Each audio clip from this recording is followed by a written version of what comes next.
महाराष्ट्रामधला सगळ्यात वेगवान असा हा मार्ग।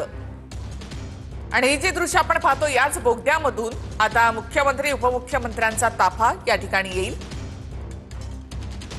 समृद्धी महामार्गावर तसे पाहिलं तर 11 बोगदे आहेत आणि 5 दुहेरी बोगदे यामध्ये आहेत। सगळ्यात मोठा हा जो बोगदा आहे हा बोगदा 76 किलोमीटरच्या या शेवटच्या टप्प्यामध्ये आहे। देशातला सगळ्यात मोठा असा हा बोगदा आहे। आणि आता मुख्यमंत्री उपमुख्यमंत्री यांचा ताफा या बोगद्यामधून आता येत आहे। ही थेट दृश्य आपण या ठिकाणी पाहतोय।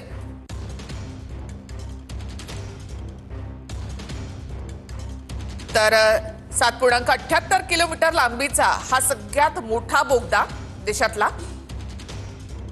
अत्याधुनिक असा तंत्रज्ञान वापरून हा बोगदा तयार करण्यात आलेला आहे। आणि या बोगद्यामधून पहिला प्रवास मुख्यमंत्री आणि उपमुख्यमंत्री यांचा। या बोगद्यामधून ताफा बाहेर आल्यानंतर इथेच कार्यक्रमाचं आयोजन करण्यात आलेलं आहे। समृद्धी महामार्गाच्या शेवटच्या टप्प्याचं आज लोकार्पण होत आहे। याआधी 625 किलोमीटर लांबीचा महामार्ग सेवेत आहे आणि आता पुढे 76 किलोमीटरचा हा मार्ग आज प्रवासासाठी खुला होतोय। इगतपुरीचा हा बोगदा आपण या ठिकाणी पाहतोय आणि इथे आता मुख्यमंत्री आणि उपमुख्यमंत्री यांचा ताफा या ठिकाणी दाखल होईल। तर दुसरी आपण दृश्य पाहतो ती म्हणजे मुख्यमंत्री आणि उपमुख्यमंत्र्यांकडनं इथे पाहणी करण्यात आली आहे।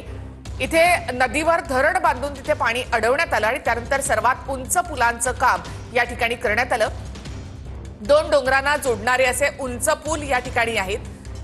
मात्र नदीचं पाणी हे या ठिकाणी अडथळा होतं, तर नदीवर धरण बांधून या ठिकाणी ते पाणी अडवण्यात आलं आणि त्यानंतर तिथे हे पूल बांधण्यात आले।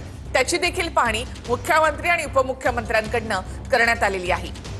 तर ही दृश्य आपण पाहतो की या ठिकाणी या कार्यक्रमाचं आयोजन आहे आणि इथे लोकार्पणाचा औपचारिक कार्यक्रम जो आहे तो या ठिकाणी होणार आहे। एकूणच मुख्यमंत्री देवेंद्र फडणवीस उपमुख्यमंत्री एकनाथ शिंदे यांच्यासाठी हा ड्रीम प्रोजेक्ट आहे जो आज सत्यात उतरलेला आहे। तर त्याविषयी मुख्यमंत्री आणि उपमुख्यमंत्री यांच्या नेमक्या काय भावना आहेत त्या देखील या ठिकाणी आपल्याला ऐकता येणार आहेत। पाहतोय आपण तर ही सगळी दृश्य दादा कसं वाटतंय? गारगार वाटतंय। दृश्य दादा कसं वाटतंय? गारगार वाटतंय। तर दादा म्हणतात गारगार वाटतंय। पाहतोय आपण तर ही सगळी दृश्य दादा कसं वाटतंय?